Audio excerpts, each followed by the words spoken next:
Fellas, let's have a great show today. Let's try to at least. Let's try. Oh, we'll try. What is up, everybody? Welcome to the DNVR show. Let's go.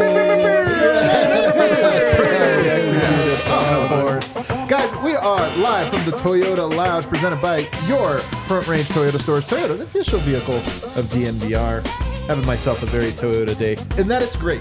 Oh. And reliable. You're having a high-quality day with a high trade-in value? That's exactly what That's unbelievable, man. I could trade this day in for a Friday. That's how good it is right now. Unbelievable. It's a top Tuesday, man. We got a great show for you lined up. We are going to be talking about...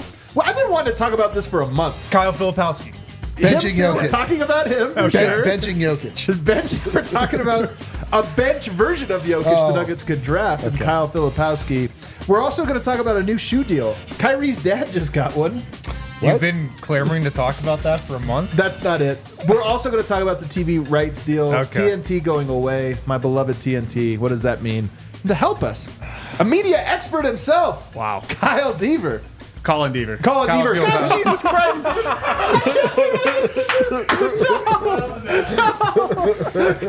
Colin, I'm so sorry. It's fine. Wow. Kyle and Colin, Yeah. we can, Yeah. I'm in vote seat, so I have to say this, fellas, what a treat. What a treat. What a treat to be What a here. treat. I watch basically all the post-game shows throughout the season. Big Nuggets guy.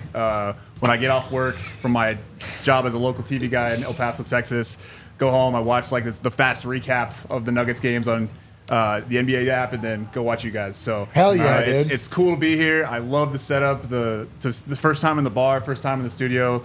Yeah.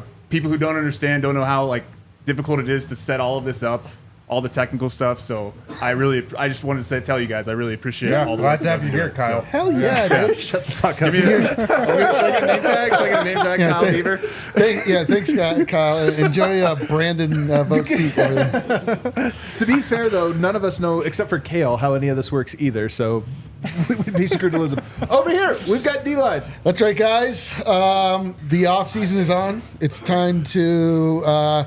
we're doing draft prospects. Yeah. Oh my God, we didn't even do that this time. last year. I know. You Well, why? we didn't have time. We were staying on parade, dude. Now we're decidedly off parade, dude. The parade is over, and now we're looking at draft prospects. Dude, draft prospecting is totally paradeless. It's the most paradeless. It's about as far off the parade as you can so go. true. Yeah. They're way off the route. dude. Unbelievable. Rounding out the show, though, as always, Harrison Wind. Breaking news right into the show. Unexpected, a late turn, but the Lakers are hiring JJ Redick. Are you serious? That's what it says, yeah. No way. Man, I swear to God, I did not think that was happening. I thought that was all. I honestly thought maybe it was a leverage play, to get a, To get a better podcast deal. yeah, ESPN deal, whatever, have you. But so, wow, JJ Redick. We're going to have to talk about that hold on. later this week. I don't want to talk about it today. Okay. But you can give a quick one. I mean, is JJ Redick going to do a podcast with his top player? Brother, I'm telling you, it's possible. What's happening? It's possible. It was absurd when Draymond Green would do a podcast moments after losing a game. Yeah, we'll do this. We will talk about this probably on Thursday or Friday. We got shows lined up for today and tomorrow. Colin. I hate myself. I actually lied to you the whole time. It is Kyle. It really was the Kyle Filipowski part. All right. Yeah. So you are in El Paso, but you hijacked your own show to talk about the Nuggets when they won the title. Yes. How did that go over? So if you don't know, he's in El Paso. He's doing sports coverage. When the Nuggets win the title, it's like, you know what? Sorry, El Paso. Not today. We're talking Nuggets, baby. Which I salute. That's so great. So I had this running joke for years and years that I was one of 7 Nuggets fans. Yeah. So Us 5, us 6. that's really how it felt for years and years. But I was so loud about it that I was a Nuggets fan that anywhere I was in the world, doing local TV or whatever, everybody just kind of knew, okay, that's the Nuggets. So I was kind of the only Nuggets fan that anybody in Texas ever knew. So I think a lot of people were really behind it. So when I would be tweeting about the playoffs last year when they clinched the spot in the finals was when I really kind of went full in on I really never thought this would happen. I gave a little soliloquy on air. Yeah. And It wasn't little. It was a long, impassioned speech. Yeah, I mean, I just genuinely never thought it would happen. Yeah. I think a lot of people felt that way. So really, I think it was from a lot of people. I mean, they clinched on Monday, so there really wasn't I don't a even whole lot remember going. that. Do you? It Days could have lost. been any day. Yeah, I days honestly lost. do not remember that it was Could a have Monday. been whatever day. There was just not much going on in the world of sports that day in El Paso or really anything other than the NBA. So it just kind of was perfect, kind of the perfect moment to do it.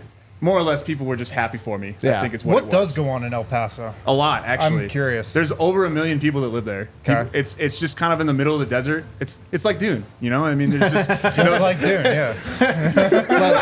A lot of spice refinery. I've been to El Paso.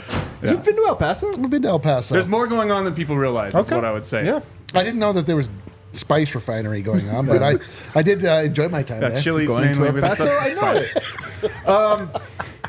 Man, that's incredible. Can you imagine, though, for a second, if, like, after, let's say this finals ends, Celtics win, and one of the local sports acres did like 5 minutes on the Celtics winning? I'd be like so furious. I don't Well, think- I don't especially think it would because play there's like no Nuggets connections to El But- Paso or even. Earl Boykins is an assistant coach at UTEP. Hell yeah! There you go. Don't take it. There you go. Come with your facts ready, man. I was like DeAndre Jordan. I think he's from Houston. Yeah, Other than that, though, that's the closest you Yeah. get. Like, who is the official pro team of gotta be El Paso? San For Antonio. the NBA, Yeah, do they It's like go a- to the San Antonio? it's a weird mix of like Lakers and San Antonio. That's what I mean. So that's what I mean. It's like Because when we're it's halfway between when LA it's and in San Antonio. Yeah. when it's in unincorporated Yeah, yeah, NBA totally. territory, Yeah. you're Probably at least the Lakers, allowed yeah. a little Also, room. like at this very moment, the Nuggets are also a contender. So whoever wins, it's like, yeah, but the Nuggets should have it. There are years though when it's like the Nuggets were the 30th best team in the league, and somebody wins it. You're like, we're so far away. So I don't know. What I want to talk about though in this first segment here is very near and dear to my heart. TNT's going away, and if you watch our show and consume our show, I don't think there is any show in the history of television that has served as a larger inspiration for me personally and how I approach media. But also, if you just look at the show, four guys sitting around talking, talking hoops, clearly inspired by Inside the NBA, which I think is incredible. And I'll go as far as to say, I think that who broadcasts, no matter what sport it is, the broadcast rights play a huge part in how popular that sport is. TNT, for 20 plus years, has been a phenomenal, in my opinion, phenomenal broadcast partner of the NBA. And them going away, it's not guaranteed to be a bad thing, but I think it's more like I am worried that ESPN is gaining more power in how the NBA story is told, and TNT is going away with the hopes that NBC and Amazon will be new blood and give a new perspective. But just off the top, TNT going away, Eric, I hate it. And I actually am very sad about it. Well, the thing that they have going for them is that they've been on air long enough that they have shed any feeling of professional responsibility. Yeah. Like they just say whatever they want. It's like Charles Barkley is very comfortable insulting the women of San Antonio, probably the people of El Paso. I He don't probably know. would have, yeah. He's No never had a issue. chance, but he would. Absolutely no issue there. But they talk about it in a way that's Galveston, too. He actually Yeah. he really goes after Texas. That's what I mean. He just, but that's the problem is when you start something new, and that's even with like the secondary TNT staff with my main man Adam Lefko. Your guy. They have this thing where they're trying to establish credibility, and any new crew would do the same thing. So you'd have to go through this like long period of them breaking in this new pair of shoes to where they get to the point where it's like Shaq and Charles Barkley can physically like attempt to fight one another on air, and it's like cool. You're just like, oh, did you see that? That's hilarious. So that's the bummer part, is that you lose that. You have to you have to start over with learning some, and they're obviously going to try to copy what TNT had, but you can't do it without those years of reps. People don't actually try to copy it, though, if you've noticed. Like, ESPN is not trying to copy it. Their show is very different deliberately, and I mean, obviously terrible. They should try to copy it. But, Wind, are you as bothered by that? I mean, part of this, I wonder if it's age. Like, I've been watching TNT's Inside the NBA for 25 years. Right. No, it's a huge loss. Like, absolutely. And it's more than just Inside the NBA, the show, I think, because a game feels different to me when it's on TNT versus ESPN. So different! Just the presentation, the announcers, how it's treated. Yep. There's just levels to it. And ESPN just kind of treats it like any other show, almost. And TNT treats it as this huge event. It feels a little more special to me for some reason when a game is on TNT. Yeah. Yeah. And ESPN, it feels like it's the dumbed worst. down. The worst. Yeah. This part of this is the polarity, right? If you had like what I would call an average broadcast in TNT, you'd be like, oh, bummer, small downgrade. But to me, ESPN is a horrible broadcast. I mean, I'm not trying to be a full hater, but they have actually just moved to everything I hate about their presentation of it. Yeah. I was going to say, I mean, similar to what you said, watching it for 25 years, my first memory when I was 9 years old of like getting into basketball is, remember they used to have it, it was like TNT on Thursdays, but Tuesday nights it was on TBS or something like that. Yeah. Like my first memory of watching basketball is watching the Lakers ring night after they won the 2000 championship. Catastrophic. It was tough scenes. But it was on. But the presentation, right? But that's my first memory. Is it was Ernie? I think it was just Ernie, Kenny, and Charles at that point. Probably. And I can't think of another show, sports or news, maybe a late night host like David Letterman, like where if they leave, people are genuinely this upset about it. Right. You don't see that on any show on ESPN. Maybe SportsCenter if it ever went away, but that's just a different kind of talk show. Like I can't think of a show on CNN, NBC, whatever it is that would have this kind of staying power and this kind of where people would have so many vitriolic emotions about it going away. Yeah. And it's the talent. Obviously, Charles Barkley is incredible, and there's nobody like him, and there's probably not going to be another guy like him. Ernie, and then Kenny, and then Shaq to me is kind of lesser than them, but he's a part of the show too. There's them, but there's also just how the show is done with the producers behind the scenes, how much time they give them, how there's like no commercials. Dude, it almost feels like this show in that it's not. Some shows you can tell there's a clock and it's like you got to get to this. Their show just kind of they're like, all right, we're done now. Like, my favorite part is when they start showing like highlights of the game they just talked about, and they never mention it. They're just talking. They're just riffing. They're just playing. They're like, man, Chuck, you're an idiot. Like for 2 minutes. The best. Galveston. It's the best. That dirty water. Doesn't come up one time, the highlights that they're talking about. So I'm going to miss them. They brought fun. I think Ernie Johnson was obviously just Chuck is the Jokic of the crew, but EJ to me is as good of a host of anything. And honestly, that's Mr. TNT. It is Mr. TNT. And honestly, again, when I talk about in the job we're in, we're like athletes that aspire to other athletes. This is how I am with media members. There are guys, and Van Pelt is one of them, and then obviously EJ is another one that I'm always like, man, that was such a good job of corralling this or doing that, and there's no one like him. So you lose that part of it. That's what made TNT special. They weren't perfect. And there are a lot of, I kind of like the idea of there being different broadcasts because I think you could have one broadcast that's maybe a little more smart or a little more formal and one that's a little more casual. And that's what I ultimately hope happens. What I don't like, though, is that ESPN is front and center because ESPN has also made a decision on how they present all of their sports. And that is through debate. And it has been a 20-year move towards this. ESPN can't change at this point. I don't believe it. I honestly don't think it can. It can maybe change over the course of a decade slowly. But ESPN being the big dog in all of this now, to me, is catastrophic. And there's a lot of weight now on NBC and Amazon to match that. Amazon completely unproven.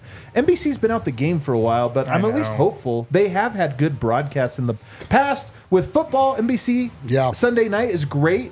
It's the most watched show on TV. What's that? It's the most watched show on and it's a television. Good broadcast. It feels big, right? Sunday Night Football feels big. So my hope that NBC can get this right. But Amazon, total wild card, man. Do you think one of them tries to recreate an Inside the NBA? Of course. With a host, their version of Barkley, Kenny, and Shaq? Is there another Barkley, though? Don't get No, because I think if another show tries to do that, Shaq. it would probably suck. Like, I think most likely that show would not be good, but I think another network could talk themselves into trying to do it. Chuck is like Prince or something, like where it's like you can't imitate that. The Premier League in soccer has a show that's modeled after Inside the NBA. Pretty good. I don't know. I don't watch it, but they do have one. Charles Barkley's one of one. Yeah, so he totally is. You're not totally gonna ever have somebody as good as that. So these things are so important to me though, because if you ask me about the health of the league, I don't even mean health as in ratings, because like ratings, you want ratings to be connected to goodness, but that's not always the case. You can get great ratings or something bad. I want the NBA to feel important and special and meaningful, and the stories to be well told. and again, I'm in media, so I probably care more about this than everybody because I think about and obsess about these things on layers that most people don't think about. But I think you are impacted, whether you think about it or not, you are impacted by that. We are all impacted by the ESPN-ification. I guess we should call it the PTI-ification of, because that was really one of the first shows, and then everything has spiraled from it. We're all impacted by that, and I just hope in 10 years we're talking about how much NBC and Amazon elevated the NBA and told the story in a way that's awesome. Dude, a lot of the story of ALLCITY is the anti-ESPN. Yeah. Like we might not exist without how much they suck. It's honestly true. I mean, like, I have a very, like, I don't know, like antithetical relationship to ESPN. Like, I hate how they treat sports. Yeah. I hate the way that they talked about it. I hate that they've turned it into a tabloid affair. I hate that they focus on the things that aren't important. And I hate so much of what they do, specifically with basketball. I don't know why it is basketball, the one that they just really can't wrap their heads around. I know. They really just cannot talk about the game in an interesting way. They can't talk about like the teams that are good and just like leave it at that. They're able to do this like very easily with football. For some reason, basketball, it's just everyone's taken the lead with, you know, it's the talk about Kyrie, but not because he's a great point guard, but because of the flat earth or this, that, or the other. So I hate this. I mean, I absolutely hate this. We'll see. The one nice thing that TNT, like inside the NBA has going for it is that like the two big bookends, which is Chuck and Shaq, like have fuck you money. They don't care. Like, Right. They don't. They're like whatever. Like Yeah. Oh, you're gonna fire me? All right. totally. But like everybody, Barkley's always chasing the bag, though. but he doesn't. It doesn't matter though. You know what I mean? Like, you know, like Kendrick Perkins, you can tell like he'll say some wild stuff, but Dude, he like they're gonna cares try about to his make job. him the Barkley. I know they are. I know they This is what God I'm damn saying. it. God. This is what I'm saying. You That's guys. what's gonna happen.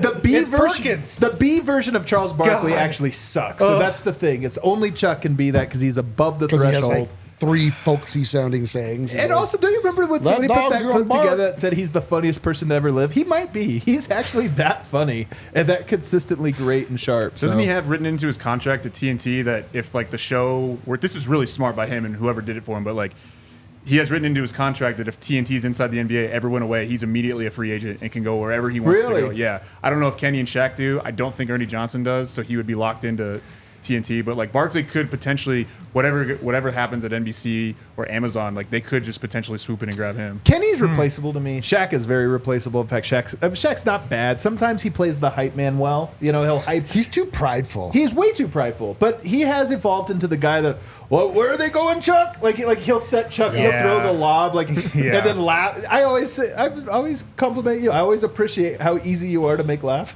because it does like it helps everything. And Shaq is that way too. Like he laughs at all of Chuck's jokes, and it just makes you laugh. And so he has some positives, but he's replaceable. Come on.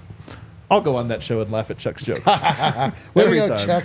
All right, let's take a break. On the other side, guys. You saw the title. Bench Jokic? Should the Nuggets bench Jokic? Kel, is that what we In favor of a rookie? That's what you're saying? A lot We should of people bench are Jokic. saying it. Oh, wait, no. Could he be the Jokic off the bench? There it is. That's it. Kyle Filipowski. Guys, check out Vestibule. As sports fans, we've all had the thought, what if you could buy stock in athletes? I know you've had that thought, D-Line. I have had that thought. Now you finally can. There's a new app called Vestibule, a first-of-its-kind investment app where fans can invest in an athlete's career and get paid a portion of the athlete's income throughout it for doing so. My Ben Shepherd stock is going to... I'm going to get so much How money do you out of think that. how do you think this works? Like the athlete gets paid, like they get the money that people invest, and then once they sign the contract, people get paid back? Maybe. I'm trying to suss this out. I mean, I understand as why somebody like us would do it. I'm just curious the inner workings here. Sure, they have some type of deal or something. But Baron Browning, outside linebacker for the Broncos, he's one of the most explosive and dominant young pass rushers in the league. He's on a rookie contract, heading for what could be a great contract extension. So now's the time to invest. You don't want to miss out on this guy. Baron's IPO is live right now on Vestibule. Shares are available for purchase, but they're limited. So go download the Vestibule app now and invest. As fans, we're obsessed with our teams and athletes. We buy their jerseys and trading cards. We watch their games. Now it's time to take the next step and earn a return on your fandom. So check out Vestibule today. So interested in this. Really is interesting. Also, check out Bet365. You can hit the QR code on the screen, download the app, use code DNVR365 to sign up. Deposit $10, choose between 2 offers. A bet and get offer, place a bet of $5 or more, get $150 in bonus bets. Or a first bet safety net offer, place a bet up to $1,000. If your qualifying bet loses, you get a matched refund in bonus bets. NBA, NHL, MLB. I'm sure they got some bets up for the draft finals as well. And the finals, if you're watching. I'm watching. Who are you rooting for? That's a different question. Who I think is going to win? I think the Celtics are going to win. Download the Bet365 app. Use code DNVR365 when you sign up. You can check out their market-specific boosts. They have tons of great bets on the NBA, MLB, NHL. No matter what sport you're looking for, Bet365 has it. It's what we use here at DNVR to bet. Must be 21 plus and physically located in Colorado. Please gamble responsibly. If you or someone you know has a gambling problem and wants help, call or text 1-800-GAMBLER. All right, back here, segment 2. We got Colin Deaver in the house, and I didn't even bring this up. I should have brought it up early. You got some. His name. You have something in common with Michael Malone and Bruce Brown. What? And that you got inked up with the Nuggets championship stuff. But check this out. Very unique one. Describe it real quick. For the podcast. Can you get close up? It's got the Larry O.B. and then it does have Givali. Let's go. Yeah, that's awesome. So obviously that's like an homage to like the greater Yes. Nuggets community. When I explain it to people and I'm like, it just means cheers in Serbian, they're like, that's a really stupid tattoo. No, it's not. It's incredible. I That's love incredible. I'm happy about it. They almost when they did it, they almost forgot like the little accent over the Z. Yeah. They did that. I'm very happy with it. Dude, Serbia, take note, That's man. awesome, If you're not man. following Colin or Cody Deaver, It's Christian. this is your guy, dude. This is your guy. I'll never live this down. Thank you Nor guys. This should is you. great. Nor should you. Anyway, that tattoo's awesome. Kyle Filipowski, a.k.a. Flip. Kyle Filipowski. I know. I tried to do some research. I don't know where the flip came from. It's just like you don't, Philip. It's a joke. No, sorry. All right. Tell us, what do you know about this guy? Well, Kyle Filipowski. He's a center out of Duke, a sophomore, 20 years old, played 2 years in college, draft range in the 20s to late first round. He was a big-time prospect heading into college. Consensus 5-star guy, one of the top players in the 2022 class. His measurables, 6'11", without shoes, so you can call him a 7-footer, I think. 6'10" and a half wingspan. Negative wingspan, Adam. 6'10" wingspan? Negative wingspan. That's my wingspan. I have that wingspan. That's insane. 200 pounds. Consensus second-team All-American last year at Duke. First-team All-ACC. 6'10" wingspan. I'm going to do the thing again. Yeah, you're going to be hung up on this for a I'm going to while. do the thing. Yeah. I'm comping him to Mo Wagner. I like this Whoa. comp. You like that comp? I do like it. Why him? The incomparable Hold Mo on, Wagner. why'd you pick Mo Wagner? I don't know. Just kind of reminds you I of mean, him, huh? I was going to actually comp him to Hartenstein, but cross-race comps are Yeah, tough. that's just too tough. Can't do Sure, it. you Yeah, can't do it. can't really It's so do that. weird to Can't go visualize. cross-race there. He actually looks exactly like Mo Isaiah Wagner? As Hartenstein? He does, except for he doesn't have that hump in his back. He's an offensive-minded big man. Averaged 16 and a half points per game at Duke last season. 50% from the floor. Only 35% from three and 67% from the line. Looks like he's got a pretty good shot, though. 8.3 rebounds, 2.8 assists, a steal, a block and a half. Was Duke's best player.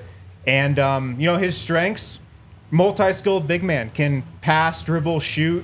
Smart player. Got good footwork, good pick and pop ability. Pretty good mobility as well. But I don't know if he's like a switchable, versatile defender. Not a great rebounder either. All right, first note I have, and then I'm going to throw it to you, Colin. His name is Kyle Jared Filipowski. KJ is a basketball game. Kyle is so tough. KJ Filipowski feels KJ like... Flip? KJ Filipowski to me, way less of a bust than Kyle. Are you a college guy, and do you have a scout on this guy? So because of my job, I probably watch more college basketball than the average NBA fan, I would say. Yeah. Yep. A lot of UTEP and New Mexico State, which is sometimes can be interesting. But I was telling you before we started the show, in March, I went and worked the Sweet 16 and Elite 8 in Dallas, which is where Duke was sent. And my job that week was to literally walk the Duke and NC State players to and from their press conferences. So I got to talk to Filipowski a little bit. I mean, first of all, like, carries himself really well. He is every bit of 7 feet tall. Like, that's not a lie. Yeah. So What about the wingspan? Yeah, See, wait, did you wait, notice wait, his wait, wingspan? Colin's Were a you fellow like- tall, so were he you- knows that when you're a fellow tall, you just size up other tall All right, people. how tall is Jamal Murray? I never stood next to Jamal Murray. So- But like when you were taking them to the press conference, were you holding hands? Jamal Like how Murray, long you know is what? his arm? I'm on your side now. So he's 6'4". I'm knocking him down an inch here after this playoff run. Okay. Yeah. So I was impressed with him in the Sweet 16 versus Marquette. He hit a really big three. I'm sorry, versus Houston. It was versus Houston that he played really well. Hit a big three in like the second half to kind of push him over the top. But it was, I think Harrison, you said defensively was where you were a little worried about him. My biggest memory of him from that weekend is in the Elite Eight. He was destroyed by DJ Burns for North Carolina State. What is he like 6'8", 6'9", like 280 pounds. That was before the Ozempic. Yeah. Pre-weight loss. I can't believe he could. Why didn't he do Ozempic before though? He could have been so much better. I think it might be worse. Maybe. The Ozempic. That was his whole So game. he struggled with Burns. He was giving up 40 pounds probably. Yeah. But Burns, I mean, that's probably the game of Burns' life. He had 29 points. 13, It really 19. was. So it's kind of like, what do you do? I don't want to grade him too harshly because maybe this guy just had the greatest game of his life against him. Yeah. But I don't think you can totally factor it out either. So I don't know if he can, the playmaking that you see, obviously, I mean, Jokic is Jokic, but the playmaking that you see from him, I don't know if Filipowski would be able to do that right away, but maybe we'll see. I think the 3-point shooting is where he would factor in as maybe like a Zeke Naji type. Shot looks good. I mean, if you got a chance to look at him a little bit, he's I skilled. watched him a little bit. No, I actually, this is the part of the year where I become most like an apex predator. Yeah, totally. I It's simply true. I don't listen to what you guys are saying. No. I don't Yeah. know anything. I simply watch how the athlete moves on the court and how they move as compared to other people on the court. And I have to say, I like this guy. He really does remind me of Isaiah Hartenstein, like in a positive way. You didn't like Hartenstein. Well, it looks like he could catch the ball and not foul. So those are two things that I think would How's his put him. posture? His posture looks to be an upgrade on Hartenstein, I'm telling you, is one slouch and sideburns away from everybody loving him. That's what everybody really hated. And if he would have caught one pass, that would have been great. No, but I truthfully, this guy moves really well, and he looks like pretty athletic and pretty mobile. So He's really skilled. I am intrigued. He's really skilled. He can pass, shoot, dribble. He's got really good footwork around the rim, some good post moves, good touch, it looks like. Offensively, he checks a lot of boxes for a big man. And I think, and this is one of the things that you poke around and just ask people what they think. Jack of all trades, master of none. And how do you look at that? Is that a strength or a weakness? Right. And if you're going for backup center, it's probably a strength that you can do a bunch of things because you're not molding your team around your backup center. He's got to fit into what you're doing. So the more he could do, the better. But I think the reason, and again, the funny headline here, can he be the backup Jokic? And that's the thing. Like, we saw Mason Plumlee. Isaiah Hartenstein, I think, was the idea there. But Mason Plumlee was good in Denver in part because he could do that. Do you feel personally that you want to see the Nuggets have a backup Jokic, a Jokic-type guy that they can go to? Or do you think that's too hard, man? You're not going to find that. You shouldn't even try. I just think he's one of the 10 greatest players of all time. So to find a replica to him is going to be very difficult. However, if you can find somebody who does do a lot of the things that he does, you don't have to completely change your offense when the bench comes in, kind of like they had to do this year. Right. So I think, it certainly would help. I think you've said it a lot. Like, you want in the playoffs, you want people who solve problems. So if he can, as a master of none, but like, if he can be a guy who can do a lot of different things in the playoffs, perhaps then he can fill that role. And again, we're talking about when it comes down to it, 10 minutes a game. So if you can do what they need you to do for 10 minutes, then sure. I actually don't think the backup center role matters at all for the playoffs. I think backup center is a thing that, unless you just happen to stumble upon a star and you're like, well, it's behooves us to play this guy. But other than that, it's a regular season thing. You just need Jokic to not have to play that much. Yep. And if you do have the continuity of a guy that plays like him, then that helps, because like just leave him out there for an extra 2 minutes, let Yo play. You're still running the same offense. The one counter to that I would say is that in the specific case of the Denver Nuggets, they now are in a place where they have to react to those who reacted to them, and they actually do need to think about weak side defense, rim protection, things like specifically with the Minnesota Timberwolves being able to bracket in Jokic. Like, they actually have to have a counter to that should they find themselves specifically matched up against the Timberwolves again, because like I don't know that they, even if Jamal Murray obviously can like increase his play quite a bit, but they were put in a bad position because they didn't really have a counter to what Minnesota was doing. So now it's like the counter to the counter begins.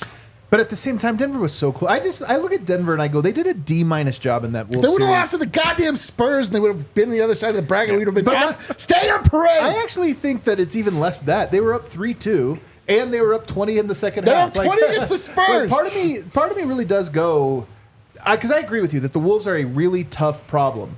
But I also look at it and go, Denver was D- and should have won. I know. Yeah, I don't think the Nuggets need to really react to the Timberwolves roster or Well, I anything. mean, They but need to react not to in the that- regular season fatigue. That's But my does, opinion. to me, it's like it doesn't mean like, oh, we got to replace KCP with a 7-footer, but it's like you should have another guy on the bench you feel comfortable going to. Yeah. In a perfect world, I want a backup center that's a rim protector. I want a shot blocker, an athletic lob threat who can be a deterrent at the rim. We don't live in a perfect world, though. Those guys are tough to find. It's not like the Nuggets are going to find one this summer on a minimum contract. But I do agree that I think they need to bring in a competent center. Like, we've talked about this. I want Dario Saric on a minimum contract to just play 15-plus minutes a game in the regular season. Like, that's what I want, because they can't ride Jokic again as hard as they have these last couple years. Filipowski can probably play 10 minutes a game. Here's the thing, though, and when you and I were talking about this, center is the scariest position to draft. High bust potential. Such high bust potential, and I just think as a rule, you have a top 5 pick, and there's a Dwight Howard or some guy that seems like a close to a can't miss prospect. You go for that. But to use a first round pick on a guy that you're like, I'm not sure if he can play or not, I just hate that for center specifically. That's especially backup center. So part of me wonders about. This is like just tall on tall crime right now. So I'm impressed with tall people, man. You know how I am. Does it worry you at all that, like, because I've seen him, I think as high as 15 on some draft boards, and I've seen him in the second round. Is that a worry at all? That there's so much range? I of where think he's it gonna might go? just be Or is it just this a bad draft, man. I think this draft is going to be crazy. Like, I think there's going to be somebody taken in the top 10, and we see him, and we're like, who is this guy? Oh, yeah. Not because we don't know who's in the draft, but because not because of that reason also. but because this team might have taken a guy who's projected to go 28, like 8th overall. I just feel like there's so much volatility in this draft specifically that people are going to reach and guys are going to fall, and it's going to be a weird night. But just as a principle, backup center to me is a second draft kind of guy. It's using a draft asset when there's there's already so much volatility to a pick in the 20s, late 20s, and then you add the center factor on there. It's so scary. So would you prefer that they trade that pick to acquire a proven asset? So we talked about this on the show yesterday at length, in that I just think that there is a critical mass of young players any contender can have, and that number is, I'm probably higher than most on that. It's probably like 4. Yeah. But Denver's already past that. I mean, you have Hunter Tyson, Jalen Pickett, Julian Strawther. You're going to draft another guy. You probably still can put like a P-Watt in that a little bit. You have Zeke, who I think they're going to trade. It's just Denver has a lot of guys. Eventually, you're going to get to a spot where you're like, okay, so we have like 11 guys that we know what they are. And then we have 4, 5, 6 guys that we don't know what they are, and we hope they work out. That's just tough to me. And that's why I look at this and say, that depends on what their long-term plan is. Are they going to use a Strawther and a Tyson and a Pickett to try to get somebody else? Or are they going to bring those guys back and try to add another guy to the mix But yeah, to That me, part's tough. well, to me, it's like, okay, if they're going to draft, they have enough like general players now that they should draft for need, which typically you don't want to do. You just want to take the best possible player. But they actually have a clear need in two positions, in my opinion, the 1 and the 5 on the for backup. Although we don't know what pick it is, but No, but you can't count Pickett. Exactly. They have a need. Yeah. right. But so to me, it's like they should either draft for need, run it, and just go forth with the long-term vision, or they should trade. They should trade some of the players, and they should get I don't know. If Filipowski's the pick, how do you feel on the draft night that comes through? The Denver Nuggets select What if you get- JJ Filipowski. What if you get to lead him up to the? I think I would be pretty lukewarm about it. I know you guys did Deron Holmes yesterday. Like, Yeah. I like him. I just like his skill set a lot better. I like for him the better Nuggets. too, personally. But maybe his stock rises throughout over the next month or so, and it becomes where you can't take him. But Oh man, I would be great pretty workout lukewarm. guy. Yeah, He does the workout, nails it. Didn't he say he was like stopping workouts or something? Deron Holmes. Deron Yeah, Holmes yeah, did, he has a yeah. promise, and a lot of mocks are putting him at Denver. So who knows? Okay. Well, I would like that. I would probably be a little bit lukewarm on Filipowski, but I was lukewarm on Peyton Watson. And Yeah. 2 years later, I mean, You love him? he's been turned into a pretty important part of the team. So Are you excited to start making shirts for Flip if he gets the draft, or are you a little worried? Dude, I'll make Philadelphia shirts tomorrow. Oh, he's from New York. I don't care, dude. Went Don't to you ever Duke. see It's Always Sunny in Philadelphia? The Yeah. flip cup. So we gotta I'll make hope- it a flip cup shirt. Yeah, a there bunch you of go. flip cup shirts. No problem there. No, I'm excited about it. No, the other thing is like the Nuggets are drafting so late that their first round pick it's like weird Yeah, to I think of know. it as a first round pick. I know. Yeah. That's It's the other like- thing about grading the 28th pick. You're like, I don't Dude, know. it's wild. It really is wild when you get this like low in the draft where you're just like, I don't know. Like this could break 4,000 different directions. Yeah. And it always does every year. And then we're always live on camera on the internet when some pick comes in, some person we're not at all ready for. And then we all have negative reactions and then look stupid later. Yeah. Or smart. Yeah, I think I'm out on Filipowski. Not a huge fan. I would be lukewarm, is how I would put it. Again, there are players that I was lukewarm on, and then you warm up to over time, and he might be in that boat. But I would say, It's really tough to develop a backup center on the Nuggets. It's really tough. yeah. Yoke might like him though. Take him under his wing. Yeah. He could hate him. and there's He no comes position on the like- team that's going to be graded harder by everybody. Oh, it's so true. It's an impossible position to be. Like Mason Plumlee was honestly like pretty good, and I feel like You're nobody right. liked him. Yeah, You're no, right. So- for sure. Yeah, he was unpopular for a while there because he wasn't Jokic. Yeah. What if we got Nurkic back? Let's go to break. Guys, on the other side, what does Jamal Murray need to do for you to feel good about giving him a max extension next year? That's when he'll be eligible for it. That's kind of thought that'd be the easiest question on earth. Maybe it's less easy than we thought. We'll get to that on the other side. Hey, stay tuned. Good. That's a good tease. I know, stay tuned. Guys, sign up for the Inner Circle Rewards program with Circle K. You can hit Oh the my QR God, code dude. right there on the screen or go to circlek.com/inner-circle. Just sign up with your email and phone number, then you're good to go. First 5 Polar Pops are free. Dude, Kale, did we ever get that Polar Pop? Yes or no? You've already drank it. Oh, I drink it. Did I like it? Damn. Did you go suicide? Let's always go suicide, Nice. regardless of the question or the scenario. Nice. You get your first 5 Polar Pops free when you sign up. You also get discounts on gas. Tons of great offers when you're part of that Inner Circle Rewards program. Really easy to get started. Just hit the QR code or sign up at circlek.com/inner-circle. Then when you go inside Circle K, when you're at the pump, you just type in your phone number. Boom, you're good to go. Free membership, of course. Easy to download, easy to use. Sign up with the QR code on the screen or visit circlek.com/inner-circle for more information on how to become an Inner Circle member and get 5 free Polar Pops. 5 of them. Dude, that's hella Polar Pops. 5 of them. Also, check out the American Raptors. They play at Infinity Park in Glendale, Colorado. The American Raptors are Colorado's only professional rugby team. You can catch their games on ESPN Plus. You can watch and listen to the DNVR Rugby Podcast. Hit the subscribe button. And if you want to check out a rugby game, You can at Infinity Park. Is it a match or a game? Probably a match. Any like non-American dominated sport, I always assume is a match. It's a good assumption. Also at Infinity Park, if you're looking for something to do with the fam.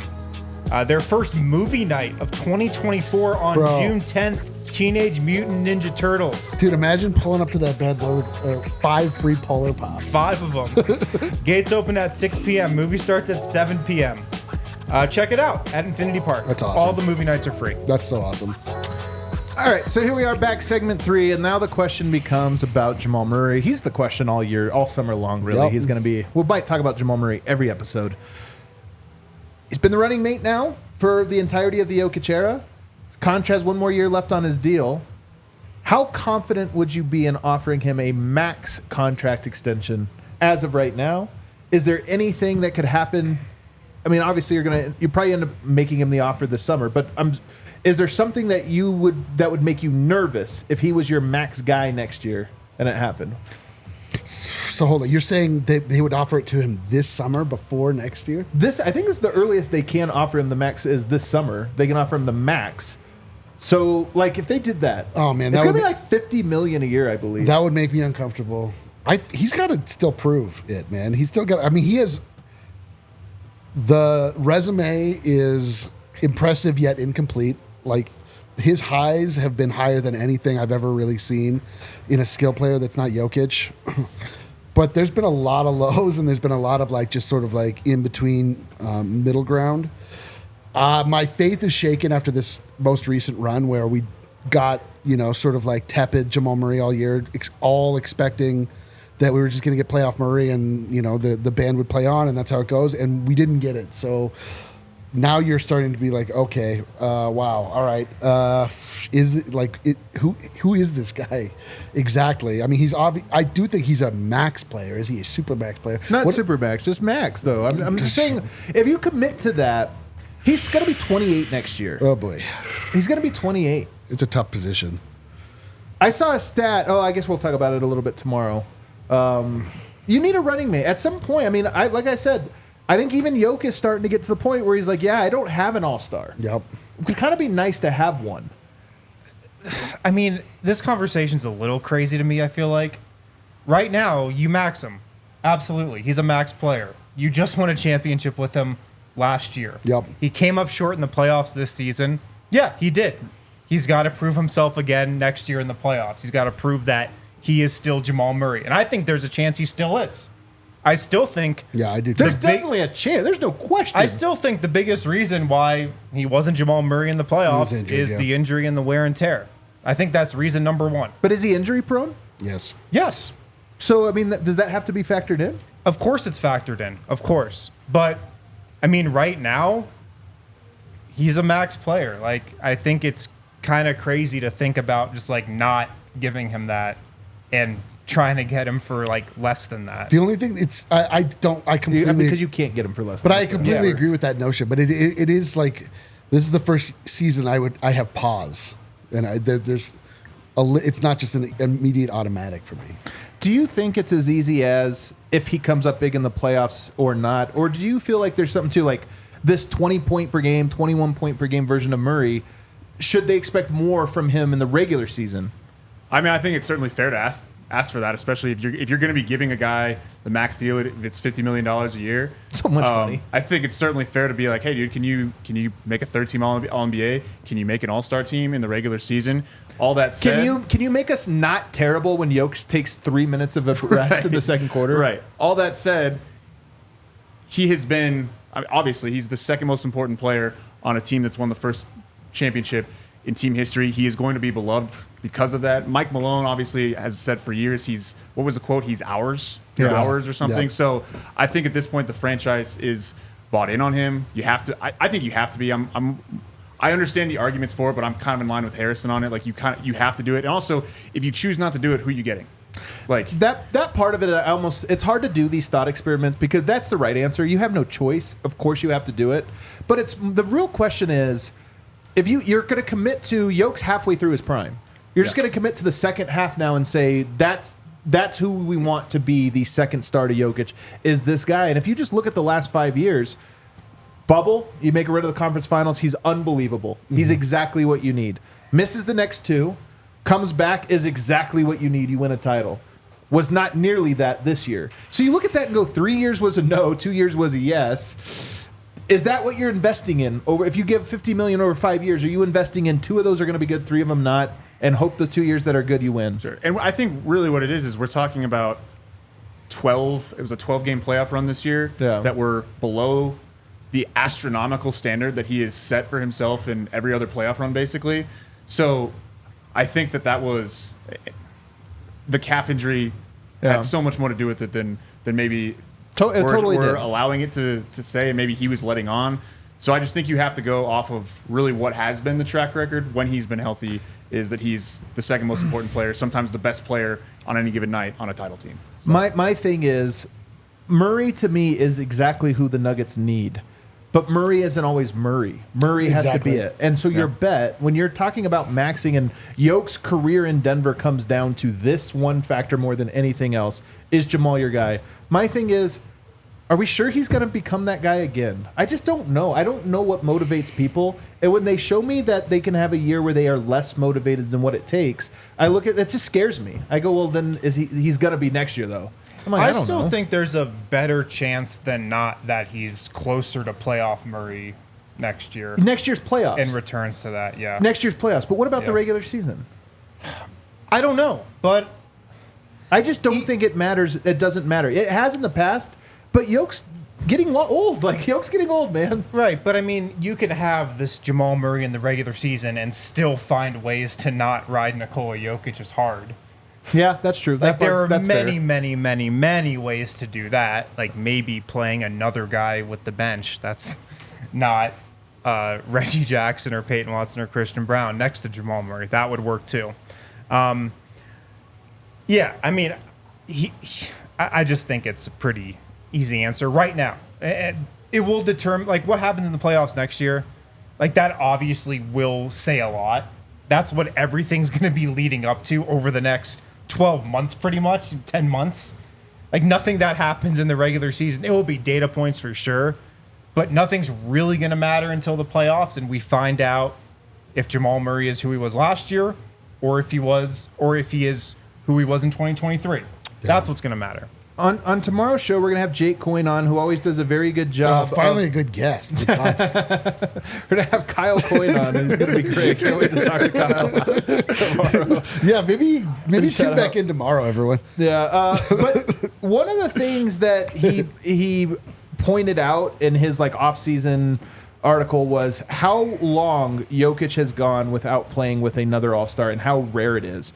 Nobody has played as many minutes in their career without another All-Star. Now, we know Jamal is that in the playoffs. My point is, but this is why I don't think it's just but in the playoffs, he's there. At some point, it's like, yeah, man, we asked this guy to be a superhero, and he can do that in his 20s. Can he do that in his 30s as we get to our 30s? Hey, also carry us all regular season, and then in the playoffs, go to the best player of all time level. Like, no, at some point. I mean, the All-Star, modifier is I mean, is it saying, does Jokic have a good second player? And he does have a good second player. He just has not been technically an all-star. He is good enough to be an all-star, but he's never started off a season. That there have been all these mitigating factors. I'm not trying to make excuses for Jamal Murray, but it's not, it's like saying, Jokic has been playing with a bunch of bums. It is true, because, some of these guys played with Jamal McGlure. Yeah. And that was their all-star that they right. took. I mean, Nuggets have a great team around Jokic. Yeah, and they are pot committed to peanut butter and jelly, and it's not a bad thing at all. For all of this talk, they still won 57 games last year. And the thing is that this is the first time that Murray has come up short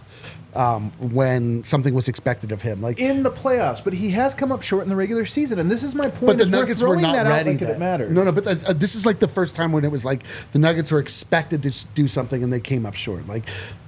Every other year they've been building towards something. Murray got hurt. He wasn't in the playoffs, this, that, or the other. This is the first time when Jamal Murray has faced real expectation, come up short, and now people are looking at him like, okay, man, who are you? We thought we knew who you were, and you showed us that we can't rely on this idea of you. So, who are you? We're going to learn, obviously, a lot about Jamal Murray this year, but I think it's very fair to assume that he is going to rise to the occasion, seeing that maybe the way that he approached it last year isn't going to get it done anymore. Oh, here was the number. Well, I'm sure we'll talk about this. 450 games he has played without an All-Star in the season. Number 2 is Ben Gordon at 331. Number 3 is Sharif Abdul-Rahim at 277, which is almost half as many as Jokic. That's the third most ever games played without a But it's like, I mean, if Michael Porter Jr. and Aaron Gordon weren't as good, maybe Jamal Murray would be an All-Star right now because he'd have to score more. I don't buy that, though. Because an All-Star will help you when your co-star's not on the court. Like that's why I think this stuff is fair. Is part of having a co-star is, we can rest our best player and not worry about blowing 10-point leads in 4 minutes every time. Because we have second fiddle out here who's at least keeping us neutral. I'd like to see what those lineups look like. And if it's Bradley Beal. if it's Jaylen Brown next to Peyton Pritchard, Luke Cornett, Sam Hauser, and insert another white guy from Boston.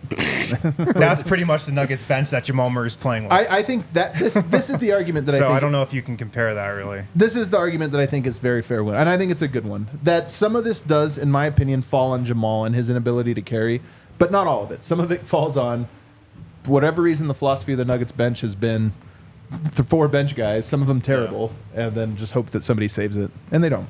All right, let's take a break. On the other side, we're going to talk shoes. Oh, finally. Been waiting. Wait, what? Shoe deals. What would you do, D-Light, if you got a shoe deal? On the other side, stay tuned. Westera Credit Union, founded in 1934 here in Colorado. They have 9 locations in the Denver metro area. And they're all about helping members financially prosper. Education is their thing. They were started by a group of 8 school teachers, so helping others is in their DNA. As a member, you see that come through in every interaction. It's all about their local community with these guys. They also just launched an awesome new product, Smart Money Checking. Meet the checking account designed to help you earn unheard of interest on smaller balances with other great perks. You can also earn up to 6% annual percentage yield on your first $2,000 each month. As your balance grows, so does your potential to unlock additional great rates for higher balances as well. In addition to the interest you earn, this account also comes with a rewards debit card. No monthly or maintenance fees, so great benefits to that too. If you like earning money by doing the things you're already doing with your checking account, visit westeracu.com/smartmoney for more details. Membership eligibility required, insured by NCUA. Restrictions and conditions do apply. Also, check out our friends Red Hawk Roofing. Maybe you got hit by some hail. You definitely got hit by some hail if you're in Colorado. Well, Red Hawk Roofing, they've got you covered if you did. That hailstorm, it was the most damaging since 2017.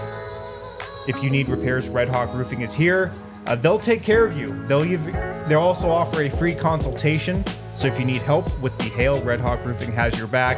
Quality materials, decades of experience, quick response time. They are Colorado's best estimators and contractors.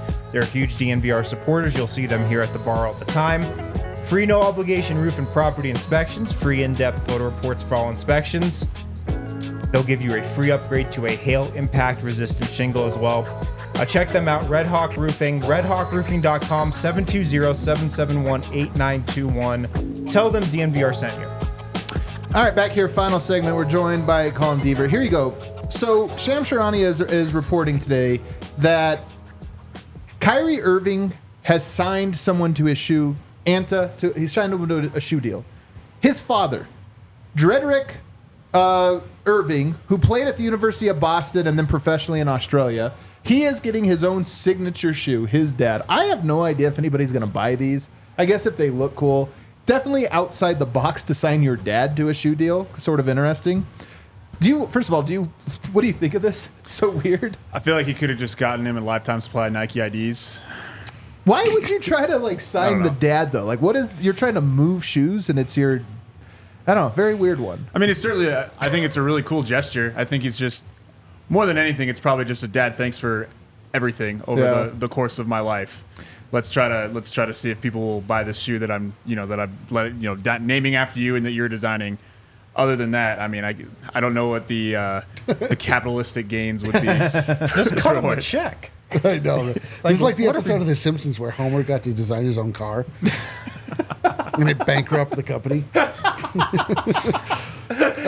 This has potential to do that. I will say, I always thought there was no chance I'd ever get a shoe deal. Right. That's still true. No, there's a chance now. I never knew. One of your daughters? Yoke loves the show. He's like, you know what? 361 asked me to make a new DNVR shoe. So you're saying he's jumping over Peyton Watson? Yeah, he's like, get those guys out of here. You got to get the Mahrez. We're getting weird. Yeah, we need the Mahrez. I will tell you right now, if I had my own signature shoe, it'd be the Air Monarchs. The ultimate dad shoe for mowing your lawn. And it would be that could actually sell.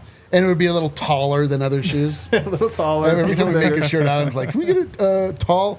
Probably Not no, he just for my sent you. athletic exploits. But like, Action Bronson has his own shoe with is that you? yes. You're just like Action Bronson. I'm in Action Bronson, but I would like, he's got the baklavas, he's got a whole line with New Balance. I would like, we almost came out with a shoe last year. We did, yeah. we we were actually so almost did close. have a shoe. We almost came out with a shoe. They would have been so sick. Would you the buy deal- the DNVR shoe? Probably. We had golden era shoes we were going to come out Oh, with. they were actually so dope.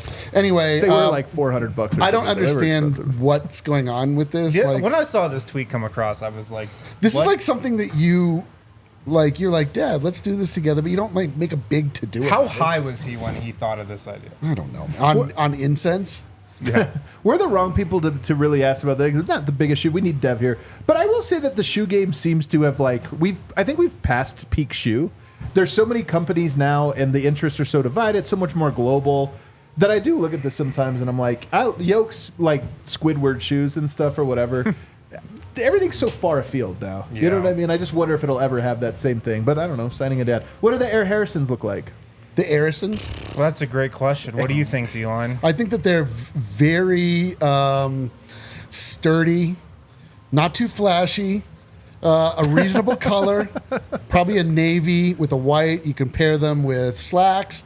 You can pair them with a comfortable jean. Yeah. They really get the job done, but they're not going to try and, be too flashy. Okay. All right. They're the I like that. The pragmatic ones. Yeah, I like that. the Prague ones, dude. I'm with it. Colin, what are your shoes looking like? Definitely something. I have flat feet, so I need really good. So like flippers. This is how we all discuss. Well, I want to.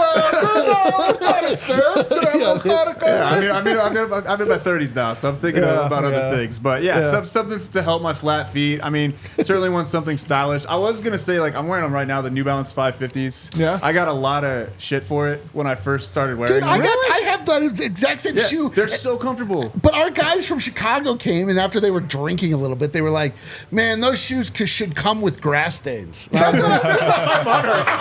I was like, "You bastards! You don't even know what you're talking about. I got These are so great. much trash for wearing them for Dude, my they're friends. great shoes. I I love love them. They're their shoes. comfortable. And guess what? When Taylor Swift started wearing them 3 months after I bought them, I looked really smart. I didn't have all this information. I should have thrown that right back out. I think I'm right. I think I'm back off these shoes. But I love those shoes. But I didn't see them as dad shoes. But I got called out for dad. They shoes. look a little bit like the Monarchs, which are the ultimate lawn No, mowing shoes. they don't look That's like why Monarchs. they said the lawn They're a little more stylish. Dude, they're a I'd lot like more to think. stylish. Dude, those are I'd like to think so. Telling you, man. I actually like what Devin Booker did with his shoes. Yes. How Those you are can, very pragmatic. Yeah, you can play in them, but also wear them with just a pair of pants, and they look Pair they with look slacks. fine. Yeah. Pair They're with wearable jeans. off the court. It's the only thing I like about Devin Booker. You're right.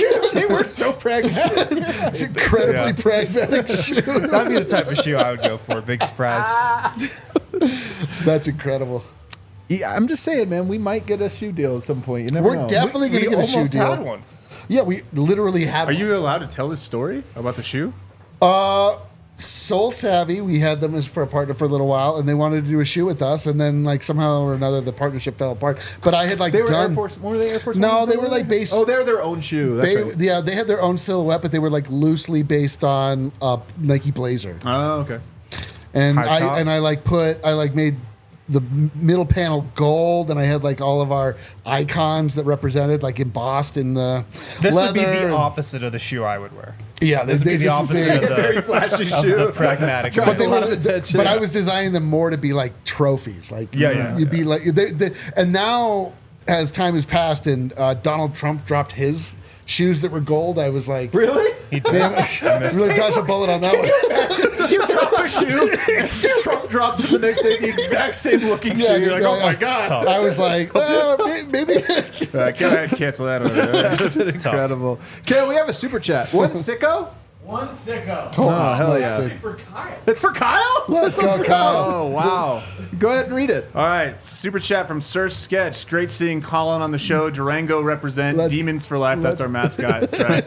I make my yearly pilgrimage to the DNVR bar next week.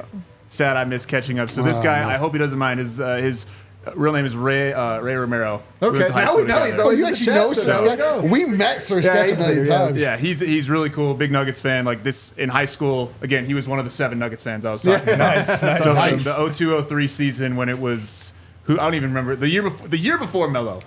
We were like the people that cared. Wow, that's like that's a real fan too. There you go. I know. Thanks for the one of the $5 7. super. Yeah, thanks for the $5 super chat. You got doxxed. As Sorry, He you're got jumping dogs out. himself. Durango. Which of you two were higher on Skeeta Svili? Do you remember? Man. Oh, Skeeta. He has Shoot. some Filipowski in his game. I was gonna. That might be a good comp, honestly. Bro, I remember back when I first got into this 10 years ago into media, we were doing some kind of like guess the shot chart or guess who the player is just on their shot chart. Yeah. And I remember Skeeta's, I just got curious and looked it up. Blue from every region. Not the one where you break it into 3 regions. The one where Right. you break it into 20 different sub-regions. Every single spot on the court, he was below average Oh from. no. It was pretty raw. Needed some seasoning. Where is he from? Georgia? Georgia, yeah. Georgia The other player. one? The other Georgia? Do you remember when he got Georgia? Sounds the whack. original. Sounds whack. Do you remember like 6 years ago when he got added to the Clippers summer league roster somehow? Oh yeah, I do. It wasn't that long ago. I do remember They're this, like, yeah. that's Skeeta Svili, the former 5th pick. Yeah, you know, 3rd draft guy. this is my Still dark probably era. some potential. This is my dark era for the Nuggets where I wasn't paying as close attention, and so I don't have any Skeeta. You don't really stories. have to. This This is when I lived in Boston, and I it was like, on the heels. Dirk Nowitzki was new, and everybody's like, "Where's the new Dirk?" This guy's Yeah. kind of like him. He was nothing like Is this him. us like looking for the new Jokic? Yeah, totally. Just end up with- It's Filipowski. Oh my god. Everybody, thanks for hanging out with us. Hold on. One super chat we missed yesterday from Oh, that's right. That's right. Down under. Great show, Cavs. legends, but need more Cavs next show. Can we bring them out for you? Only 2 Cavs, what do today. you think, Eric? Do you approve of these Cavs? Somebody Look thought- at that shadow. Adam's the only there. one who wears shorts on the show. No, Brendan doesn't. Oh yeah, and vote. If Kale is able to throw 1 penny down Adam's shorts, I'll make sure he gets a raise. Yeah. 1 penny. There you go. All right, everybody. Thanks for hanging out with us. Hit that like button on the way out. See you tomorrow. Let's go. Jake Coyne tomorrow on the show.